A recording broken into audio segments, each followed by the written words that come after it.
No.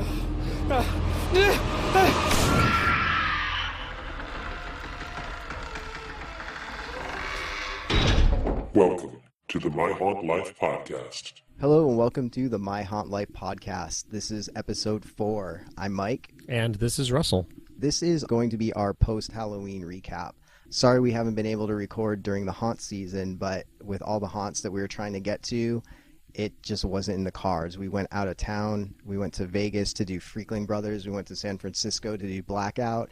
And during the weekends is usually when we have time to record. But with Russell doing Evil Twin Studios in Ward 13 and the travel plans and then doing all the haunts before the end of the season, we just ran out of time. And we'll try to do better for next year if you're still listening by then. Until then, we'll give our roundup of what we enjoyed and what we went to. It has been an absolutely insane season, so we're trying to figure out how to tackle so many things that we did over such a short period of time. This season was a whole mixed bag. Lots of good stuff went on, and we really did have a great season. So we want to hit a couple of things. We're going to try to go basically in chronological order. Try to, at least. Last year, there were jokes around us haunt nerds that said Los Angeles is the new haunted house capital of the world. And man, this year, it definitely proves it. Even with some of the bigger names not taking place this year, like Delusion and Blackout.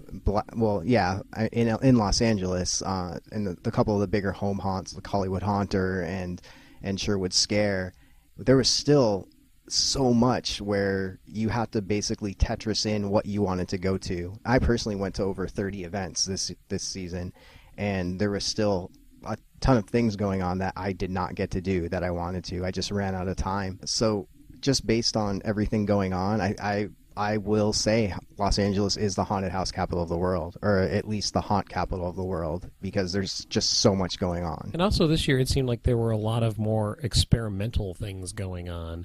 Even the new haunts, there were a couple of things that we both went to that were trying some different things, and I love that. I love the fact that we actually had a wide variety, not just traditional haunted houses. And one of the common comments I heard during the season is how the fact that traditional haunted houses are something that a lot of people were really happy that there are still some of those around.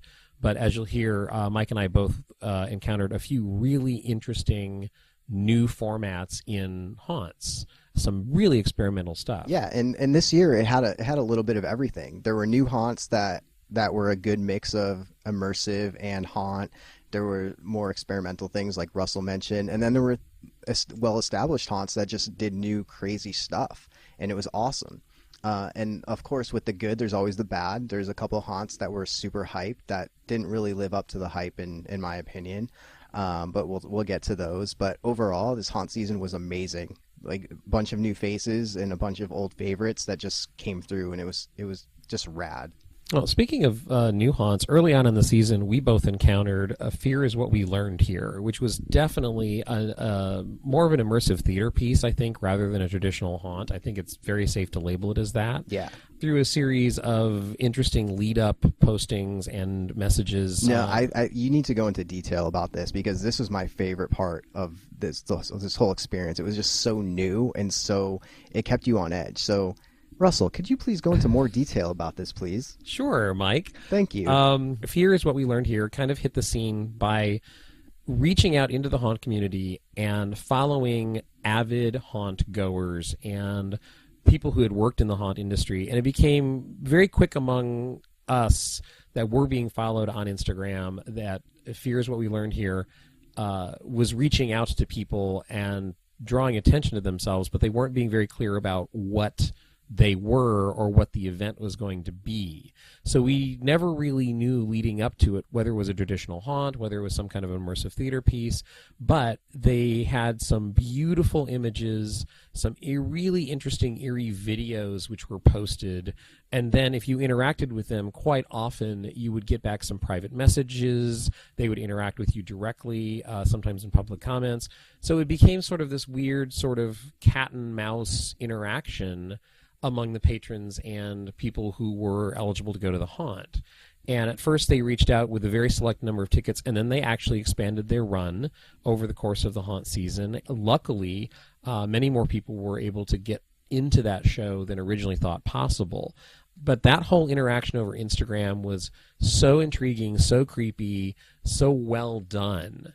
It built up the show, I think, for all of us, especially in that I think we were the first weekend that it was open to the public, if I remember correctly. I think so, too. And it was great because we went in absolutely not knowing exactly what to expect. And that's what's great about these. I mean, that's the whole reason I first went to Blackout. You know, you don't know what to expect, and that's what adds so much to these experiences, is not knowing.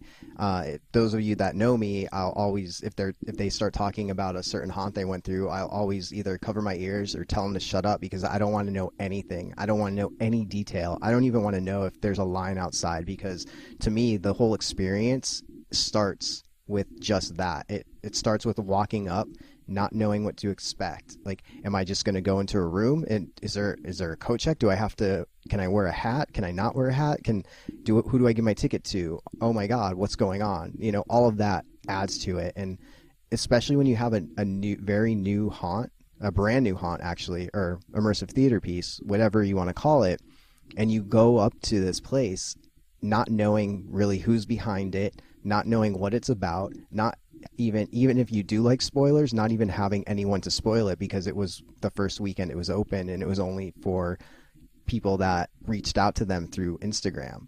So going into that experience is one of the greatest feelings. It's scary as hell, but that just adds to it. I walked up to that the contact point, which was a slightly intimidating iron gate to me, to be a little bit more revealing.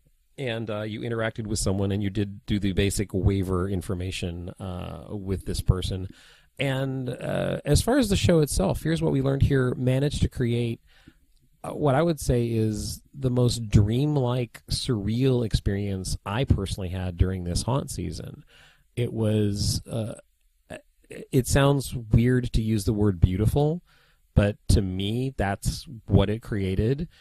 There was a lot of very, very dark, intimate moments inside that show. There was a lot of exploration of dark spaces, literally wandering around in dark spaces, some of them very claustrophobic, interacting with some characters along the way, and I found it a very dreamlike experience. You almost, at the very top of that show, there was a very relaxing sequence, and then you got into a more tense situation. But I loved the fact that they created such a interesting mood. And as far as fear goes, there were certainly anxious moments for me. I was never truly frightened. I think I was more frightened leading up to it, walking up to the venue, than during the show itself. However, congratulations to them on creating a completely unique event. I thoroughly enjoyed that. It was to me one of the more interesting new shows that I encountered during the season. Yeah, I definitely agree, and I can't wait to see what they come up with next. They had mentioned doing more theater in the future, and that this was more of a testing ground for something that they wanted to do for Halloween. So if this is a taste of what's to come, and I can't wait to see, and I'm definitely on board for whatever they have. I'm so excited, and congratulations to Nick and Jared for doing this, and it was awesome, guys.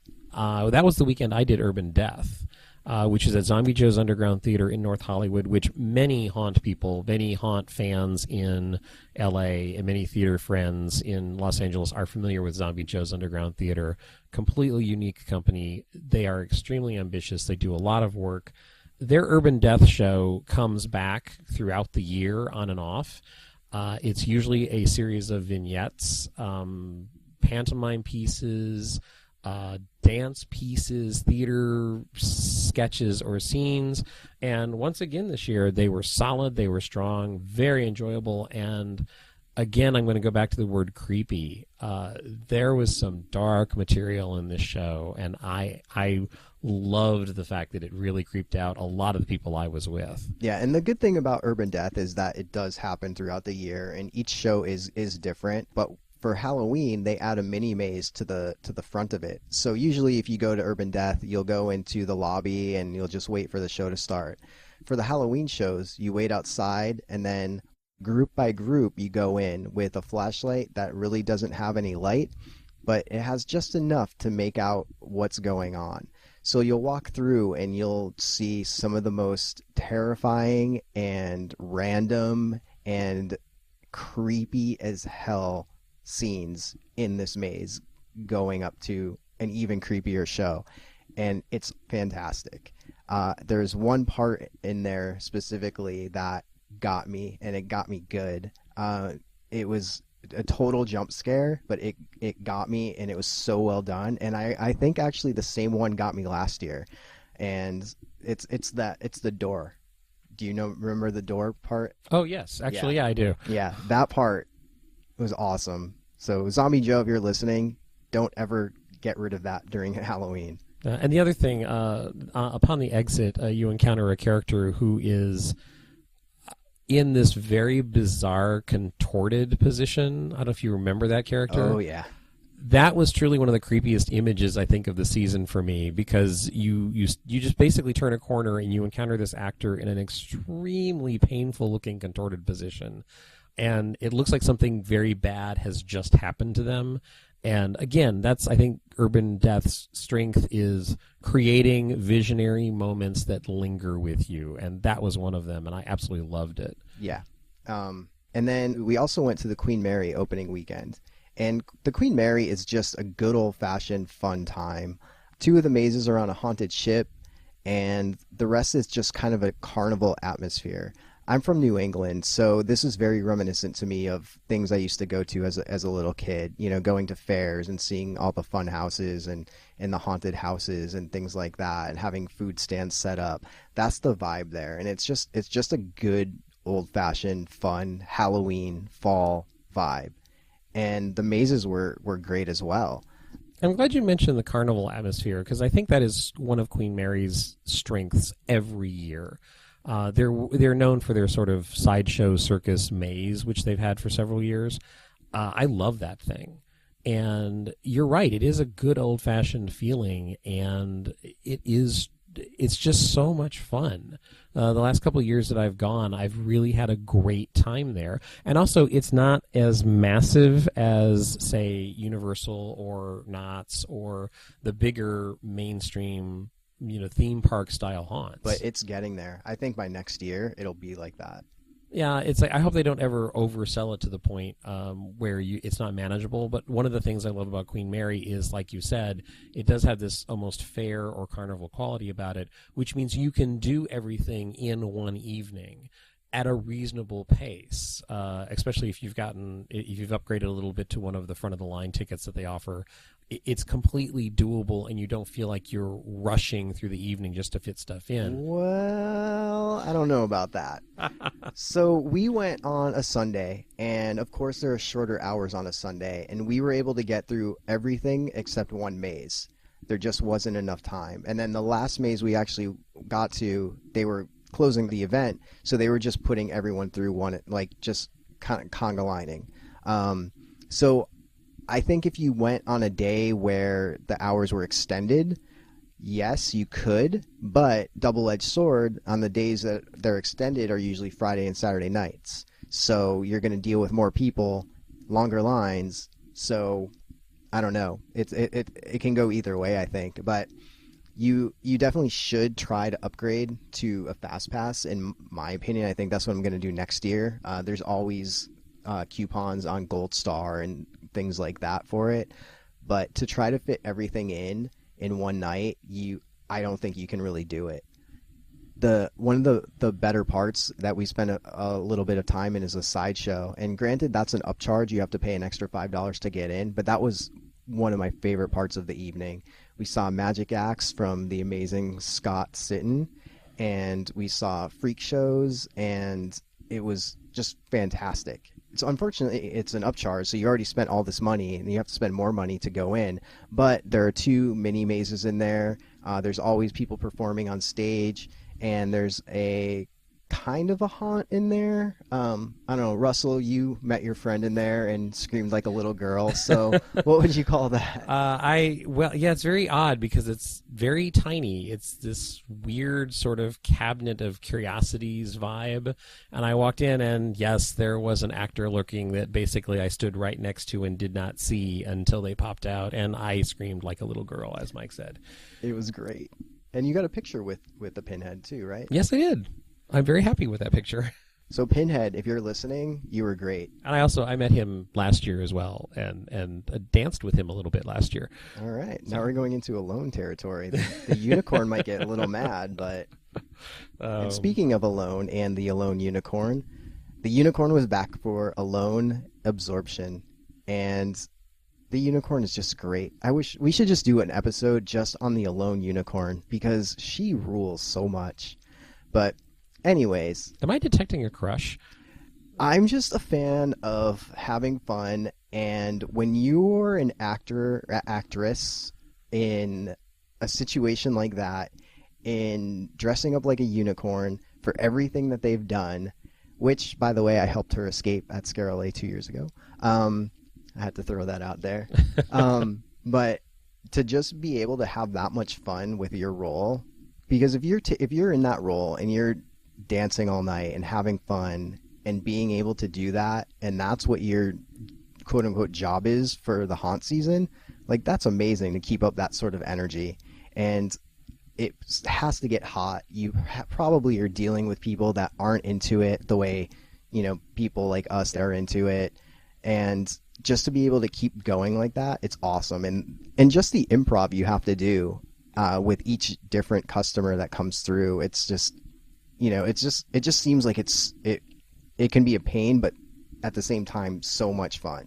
There was a lot of improvisation, I think, in this episode of the 4 shows for Alone. Absorption had so many scenes where I encountered an actor, and partially it was because they were adjusting to the flow of the crowd going through, but the individual interaction had a very improv feel to it many times throughout that. And this year, when you met that character and you were climbing over grates and under things and into various parts of the room, I, by the end of it, was skipping and I was sliding across the floor and chasing her, and like they were chasing me, and we were running around each other. And part of the vibe of the Alone show was, in my opinion, the way I interpret it, was the loss of childhood and the loss of fun, because the first half of the show you are dealing with, and even the setup before we got to the show,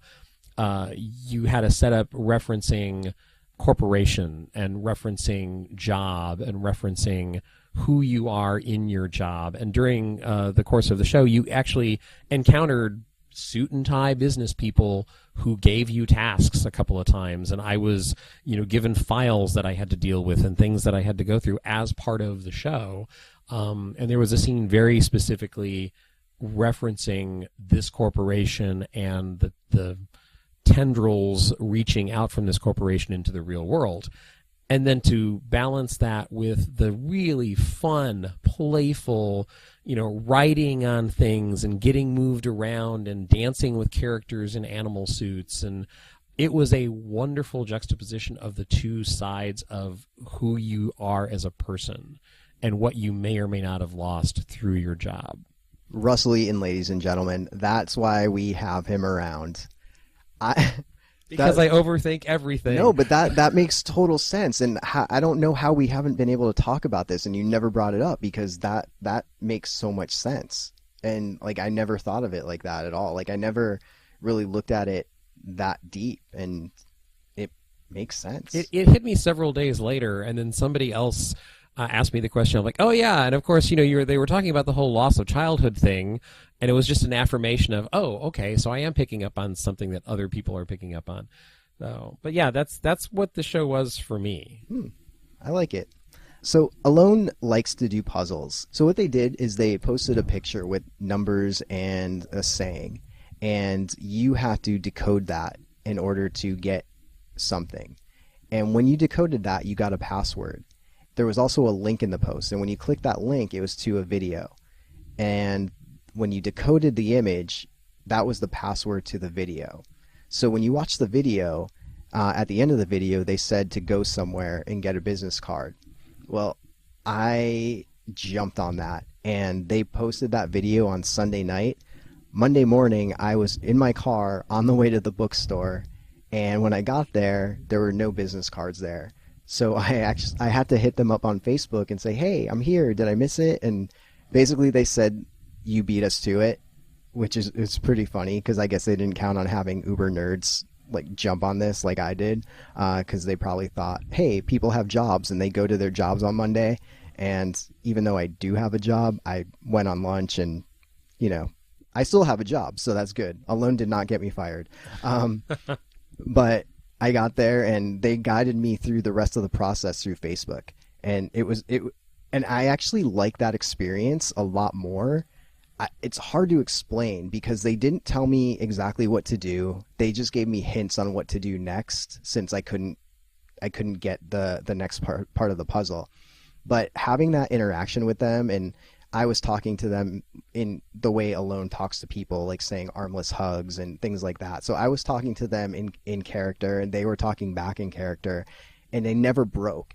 And it was so much fun and awesome that they never broke, because they could have easily been like, oh crap, sorry man, we didn't do this yet, or you beat us to the punch, do this or do that. But instead they kept in character, and they talked the way Alone talks and guided me through the rest of my morning, and I was able to get what I needed, and thank you for that. And to be a little bit more clear, what happens at the tail end of that is you get a little piece of information that can be used during the show. I was already a fan of Alone, and I always will be unless they killed my puppies or something, but they did something this year that just made me have so much extra respect for them, if that's even possible. I'm not going to go into details about what they did. They know what they did. But something happened and I missed something, and they helped me fix that. And the fact that they did that when they didn't have to speaks so well to them, to their character, and the fact that they actually care about their fans and the people that go through. So Alone, thank you. I know I said thank you about a gazillion times to the girls working and to Ben. Seriously, thank you. It meant the world. It was like, you know, a little kid having Santa say hello to him, or, you know, something like that. And it was just great. So thank you guys so much. And you made me an extra super Uber fan, if that's even possible. So, so that was the fourth and final installment of Alone. And the next thing that they have currently, based on their website, is something called Intimate, which is going to be in January. We don't really know what that is about, other than the description on the website. So hopefully some information comes soon. And based on our love for Alone, we will definitely try to do it. One new haunt that made a big splash this year was 17th Door. And there was a lot of social media presence by them way in advance. The hype train was in full effect with this one. And even among the haunt community, a lot of people were paying attention to all of the behind-the-scenes photos that they were posting well in advance. It looked like there was a lot of loving detail put into the haunt, and we did it fairly early in the season, and it was, production design-wise, a beautiful achievement on their part.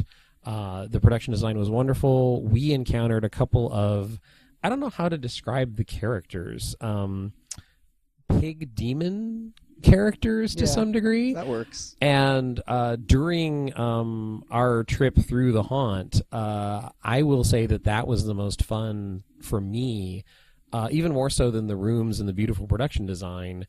The interaction with those characters, there were some really good scares. They really creeped multiple people in our group out. The interaction with them was a lot of fun. And to me, that was the highlight of the experience for me. Now, as far as the content, it's a bit of a controversial haunt because there were some gross out moments, which I know offended some of my haunt-going friends. I've heard several people say that they were not happy with sort of the gross out moments, and there are things, to be more specific. There was at one point some actual dead meat in one of the scenes. There were things involving live insects. Sometimes you were asked to eat things. Things were rubbed on you. So there was an interactive element to the 17th Door, which for the most part did not offend me personally. The content and the story didn't affect me emotionally, which was a little difficult because we had sort of a bad experience near the end of our trek through the haunt. Apparently the group in front of us did something incorrectly, so suddenly we had staff members telling us that we had to be moved forward. So by my calculation, I think we missed almost 4 complete rooms of the haunt because of somebody else's miscalculation or mistake, which unfortunately the 17th Door, I let them know that that had happened, and their response was basically, thank you for letting us know, we do learn from these experiences. But they didn't offer anything as far as what the story was, because I specifically said in my email, part of our frustration was the fact that you were trying to tell a story of some kind and we missed the entire conclusion of the story because we were being shuffled through emergency exits because we were told somebody ahead of us had made a mistake. So it was a very confusing, disappointing evening for us at the 17th Door. Add to that a 90-minute wait in line, and add to the fact that we had people driving from Whittier and Long Beach and Van Nuys to go to the haunt, which is located in Tustin. So that's quite a haul. So it was a really disappointing end to our evening.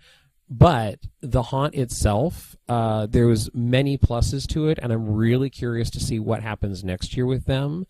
I did have a few story issues with them, and this is a personal thing. Suicide as entertainment kind of rubs me the wrong way, and there was they were touching on things like bulimia and drug addiction and rape, which was used in a very odd scene. So I found some of that distasteful, which some people have no problem with that. I didn't understand the point of it in the context of the 17th Door. Because it's shock value for Orange County. That's what it is. Think about where the haunt is taking place. Think about those subjects and think about the people that live there. That's what it was. Oh, that's an interesting point, which I had not considered before. It didn't... it's hard for me to say because, I'm someone who has gone through very extreme haunts, and I have gone through haunts that contain subject matter along the same lines. That's actually, it looks like it's real happening. A few years ago, to compare it to another haunt, Blackout received a lot of criticism a few years ago about a scene involving what looked like a potential rape scenario. And yet I was not offended by that because the end of that scene sort of put you in the position of asking yourself what your responsibility was to protect another human being. At 17th Door, I just felt like the rape scene was shock value. I didn't even realize it was a rape scene, if that tells you anything. Really? Yeah. Because you're talking about like the shower part, right? The shower scene, and then there's a projection on a shower, and you heard a voiceover recording of a woman basically asking, why me? And you immediately met a woman following that where there was a lot of blood, let's just say very present in the middle section of her costume. Yeah, I took that as more of like a miscarriage or like abortion. Oh, interesting, rape. Because I interpreted it completely as rape because of the sequence that preceded it immediately. Right. So, and the use of guns, the suicide, there was a lot of shock value, which it just didn't do much for me. And then to have the whole end of the haunt truncated for us, it just made no sense. There was no context. They didn't justify it. So I don't want to give it a completely bad review because I think there's a lot of positive things going on there with 17th Door, but our experience was not a good one, unfortunately. Yeah, I have to agree. When we got pulled out and got skipped ahead, that was just a bum out because this was what we were most looking forward to this season. Like it's a brand new haunt. The social media is awesome. The imagery they have is awesome. There's 17 rooms that you have to go through. Oh my God, this is going to be so long. And then to get skipped ahead for no fault of our own, it was kind of a bum out, And the haunt itself, like Russell said, the sets were great. The rooms were really fun. One of my favorite moments in a haunt this year happened at 17th Door in that room. And I know you know which room. Balls. Oh. That's all I'm gonna say. I was just giving Mike a confused look. Yes, yes, I agree. That was one of the most innovative things I've encountered. Yeah, and so I mean, it was a good haunt. I don't think it lived up to the hype that everyone made it out to be. It was good, but it wasn't at that level that everyone thought it was going to be. You know, like Russell said, it was very heavy on shock value and gross out moments rather than actual scares. But you know, they did have scares. Another part that I didn't like was that, and this is going to go against what I just said, but you know, having 17 rooms at the first sound of it is awesome if they're all awesome, but a lot of the rooms were just time fillers and they were just boring. And at that point, you're looking at the room, it's like, oh my god, I'm only in room number 9. Oh, come on, I have 8 more. You know, I had a few of those moments, which isn't a good sign. But you know, with that being said, I did enjoy it, and I thought they had some really good ideas in there, and I'm excited to see what they do next year, if it's still going to be called the 17th Door, and if they'll have 17 rooms, and you know, what they've learned from this year, and hopefully up the ante next year. Yeah, I agree. I think there's someone to watch, definitely. It was their first year out. I think they achieved a lot. I think there were some misfires along the way, but definitely something to watch for next year. In the same territory, let's look at a couple of other things in the Orange County area. This was my first year ever to do Motel 6 Feet Under. Yeah, mine too. And I gotta say, to me, this was sort of the gem of my haunt season. Truly one of the most fun things that I discovered this haunt season. They did really creative things in a traditional style maze situation. It's actually fairly actor light. There's a lot of motion sensors. There's a lot of animatronic figures. There's a lot of things being triggered by motion. But still, the haunt is populated with some actors. The actors are having fun. The maze itself is clever and innovative. They do a couple of switchback things where they literally disorient you and you lose your way inside. That was my favorite part of this. Yes, absolutely. And it's simple and it's clever. It's effective. The three of us who went, we walked out just beaming. We were grinning from ear to ear when we walked out. And it's just such a wonderful discovery. And I so want to go back next year. I want to go back right now to Motel 6 Feet Under. I really, truly enjoyed that. Oh, yeah. It was easily top 3 for me for this season. Like, it was that good. There were just so many old school effects and old school like gags that just worked so well. And the timing of everything worked excellent. And I just can't... I wish I could put into words the way I feel about it right now, because it was just so much fun. And I feel like I say that about every haunt, but that's because every haunt I've gone to has been so much fun. But there were specific scenes in here that got me. Even though I knew what was happening, it made me like jump back and you know, things like that. I'm not going to spoil it, but and I hate spiders. And Motel 6 Feet Under got me a little bit on that one. So next year, definitely check out Motel 6 Feet Under. We were talking to someone that worked there, and they might be able to get a bigger space next year, which would be incredible. I just hope they get a bigger space and they make a bigger haunt and it lasts longer and they have multiple admissions for the night, because that was that good. I was ready to go back again. Yeah, I think four more times that night. If we had more time, we would have gone back into that haunt again. Absolutely. And Mike was making the comment about, we seem to be saying, oh yeah, this was so much fun. I think one of the things that makes Motel 6 Feet Under stand out is the fact that there is a lot of much darker material in haunts overall during the season, and Motel 6 Feet Under, it's good old fashioned scary fun. Yeah, and I mean it's a regular motif. It's a haunted motel. You know, it's not like the demon souls of the damned live here or anything like that. It's just like, no, it's a motel and creepy things happen. Go through it and get scared. Yeah, you know, good production design on the motel rooms and everything Mm-hmm. is like, there's some really nice stuff. There's nice work being done there. Yeah. Well, another one from Orange County is the Empty Grave. Yes, the Empty Grave is in the Laguna Hills Mall parking lot. And before we get to the haunt, I just want to talk about what's across the street or across the parking lot from Empty Grave is kind of a little fall fair.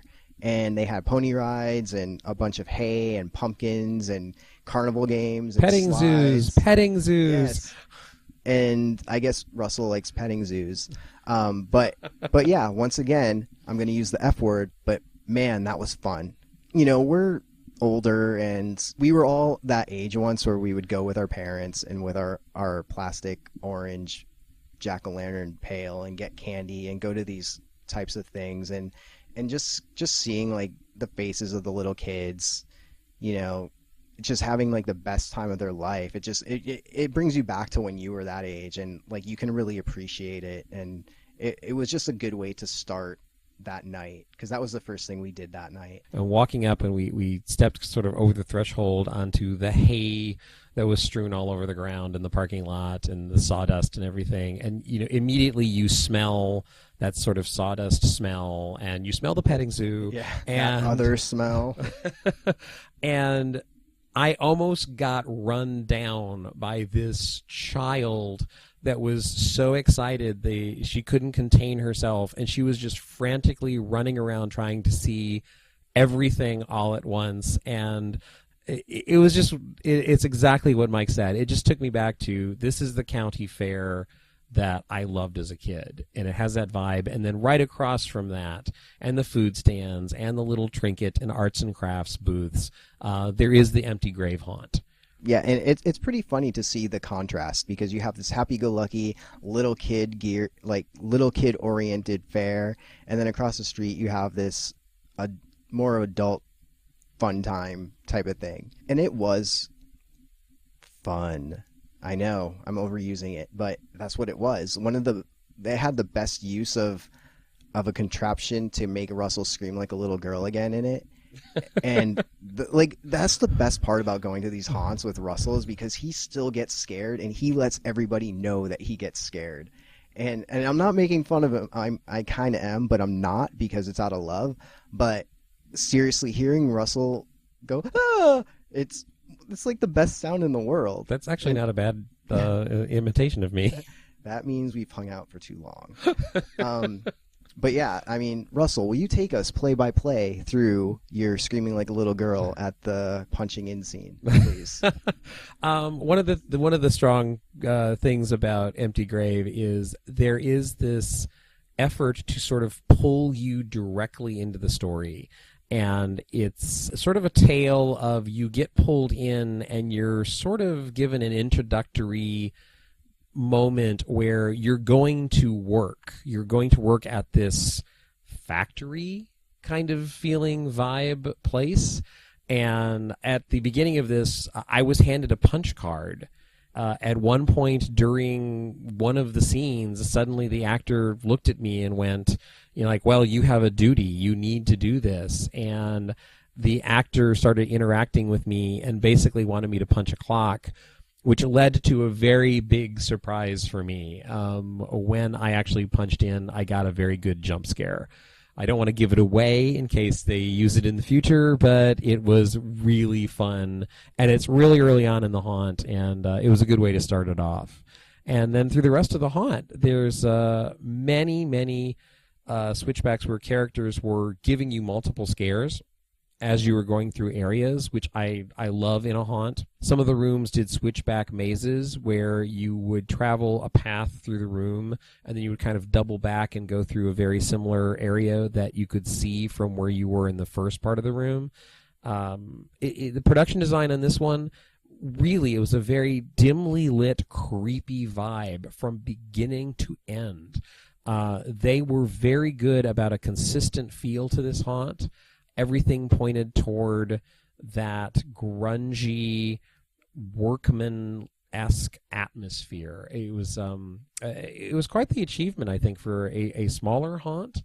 I don't know how long we were in there. It didn't last extremely long, but we had a good time and lots of good jump scares along the way, and really some interesting switchbacks where you, once again, we mentioned this with Motel 6 Feet Under, a couple of times in The Empty Grave where they deliberately mislead you as to what direction you should go.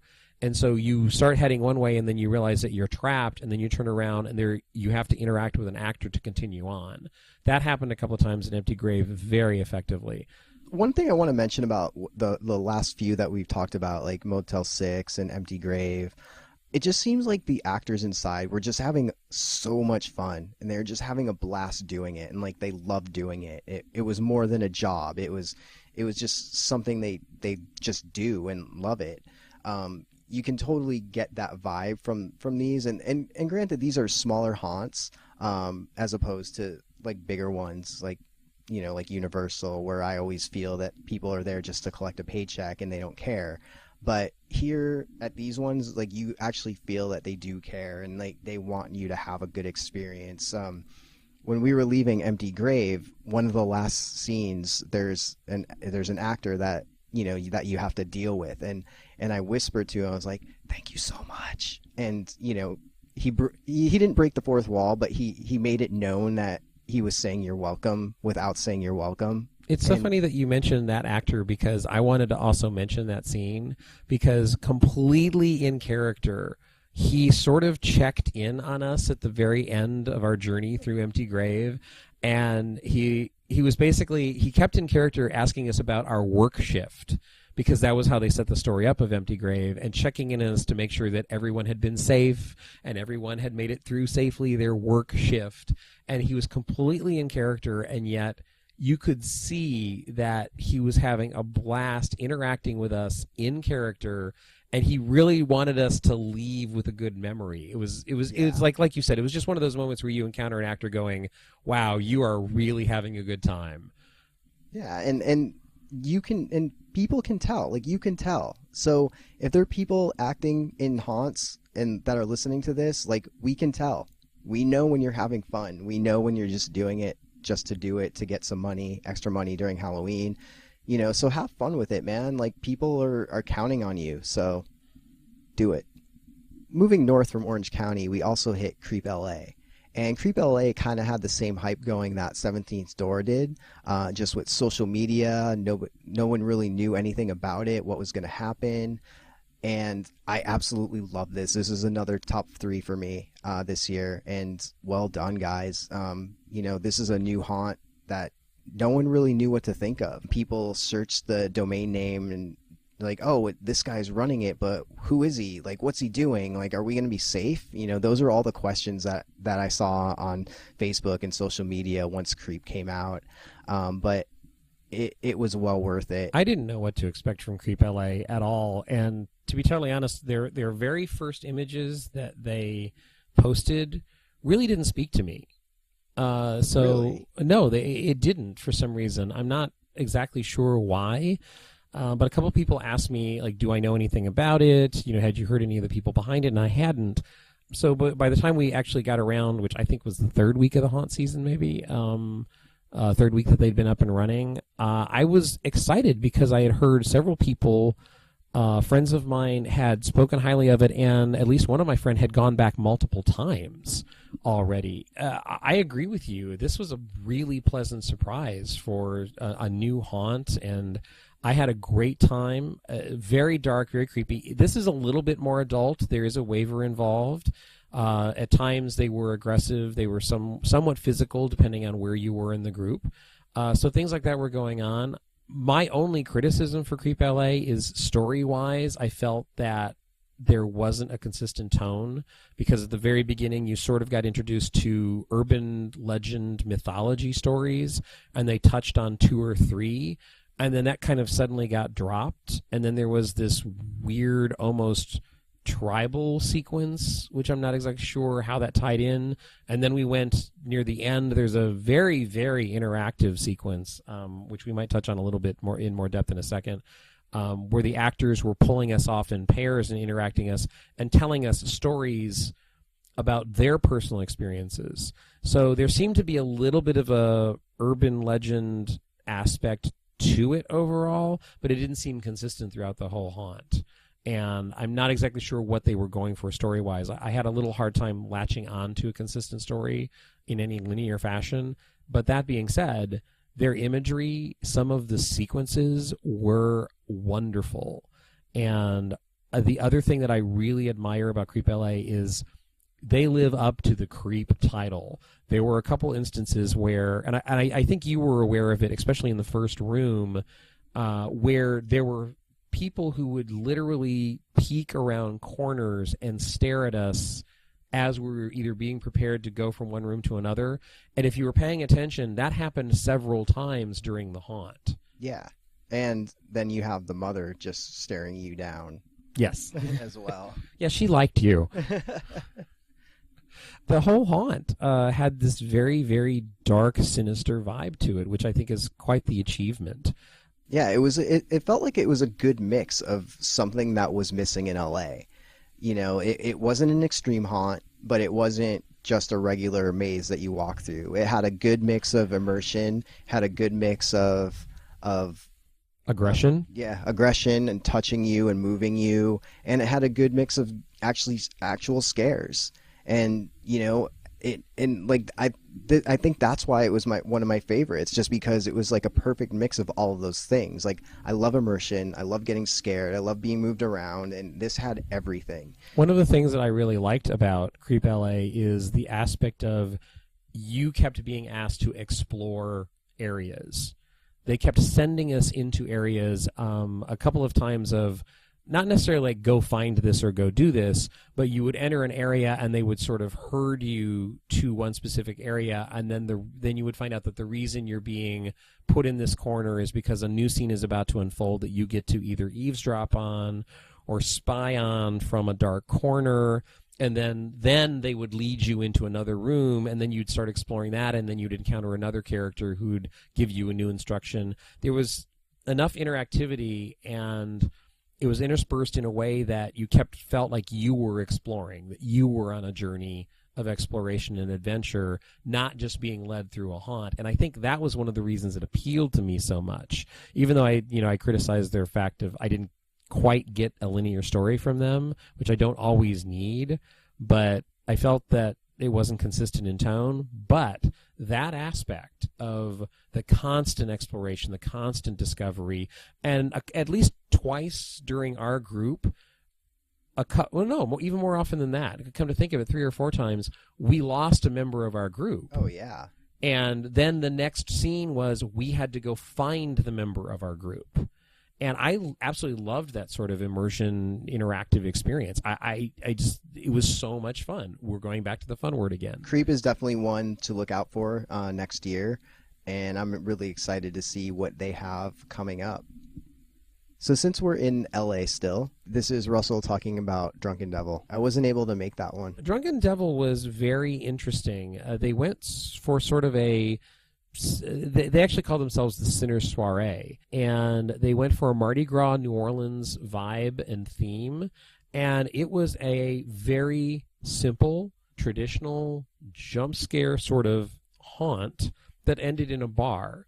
So it was definitely adult-oriented because it ended in a bar and you had to be of drinking age to attend, but the haunt itself was actually, I think it was misleading to some degree, because I think many people who went through didn't realize that it was just going to be this very simple, basic haunt.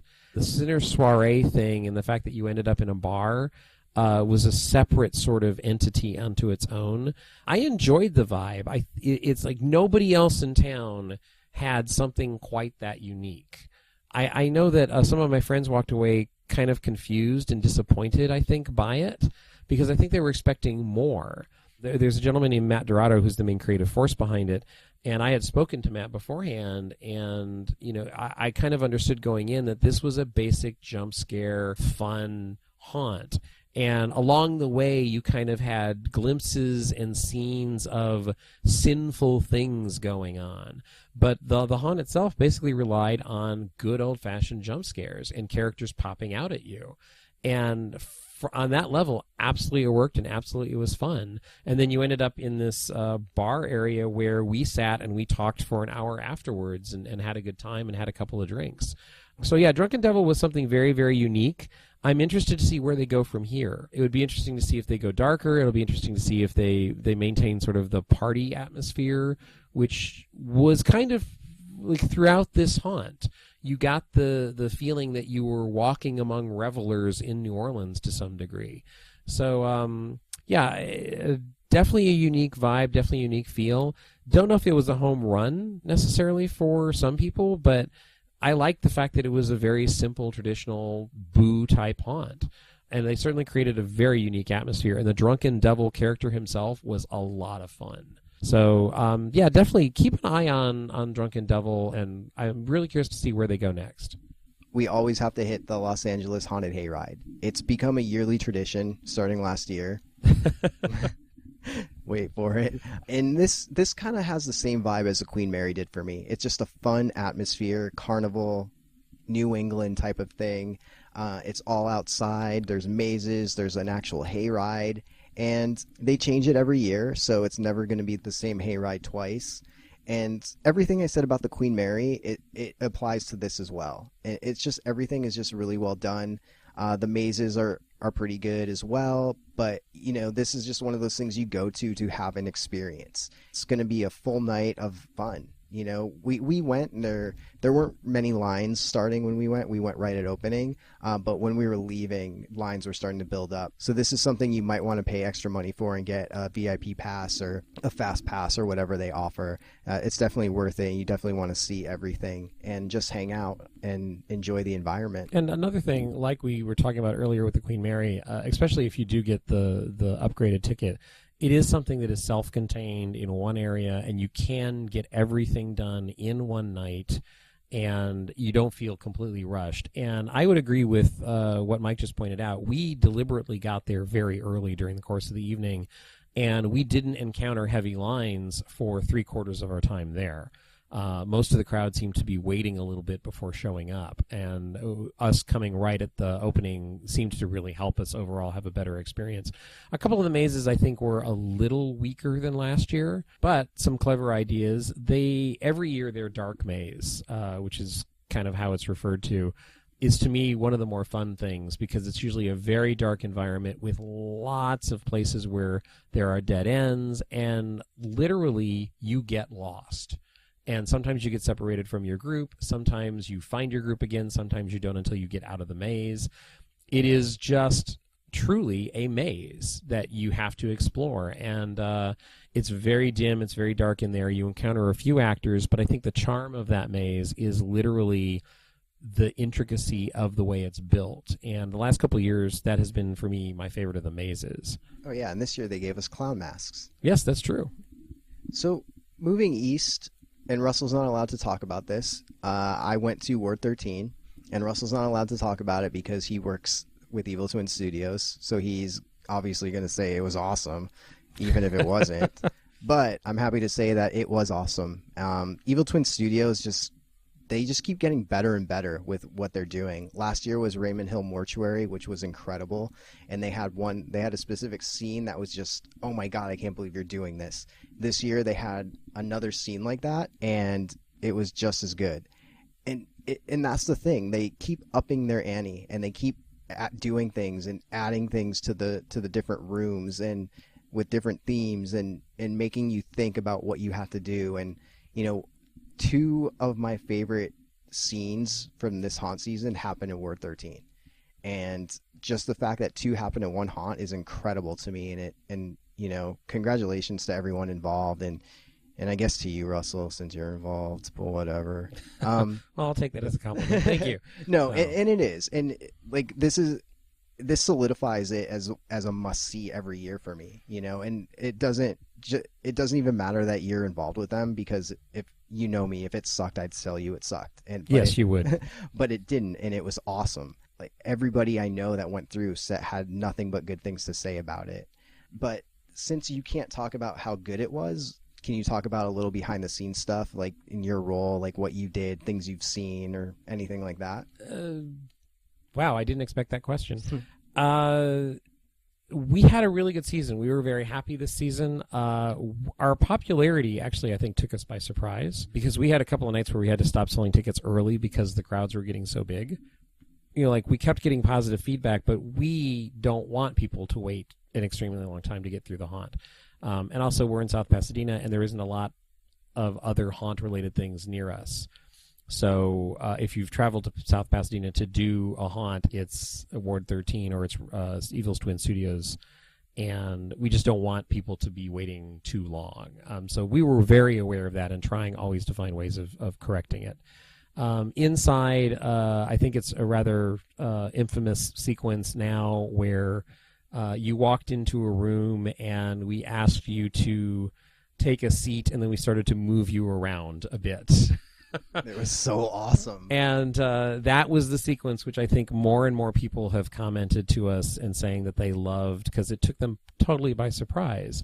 And that made us, I think, the happiest in the fact that we did take them by surprise. Last year, we became kind of infamous because we actually put people inside morgue drawers.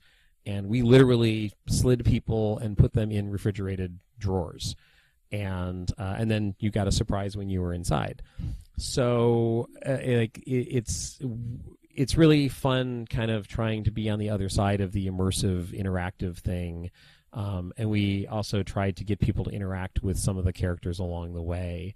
It was a really fun haunt to work. It's a great group of creative people. I'm glad people enjoyed it. It means a lot to hear my friends have enjoyed it, and numerous of my friends came out and let me know what they thought of it very honestly, and I'm very happy that my friends came and enjoyed it. It means a lot to me. Congratulations again, Russell. Seriously, like, you did a good job. I don't know exactly what you did or what you built, but I did get to see you act, and it was great. So for you and Todd and Jennifer and everyone else involved that Scott and Mike, I should list. Yeah, Scott and Mike.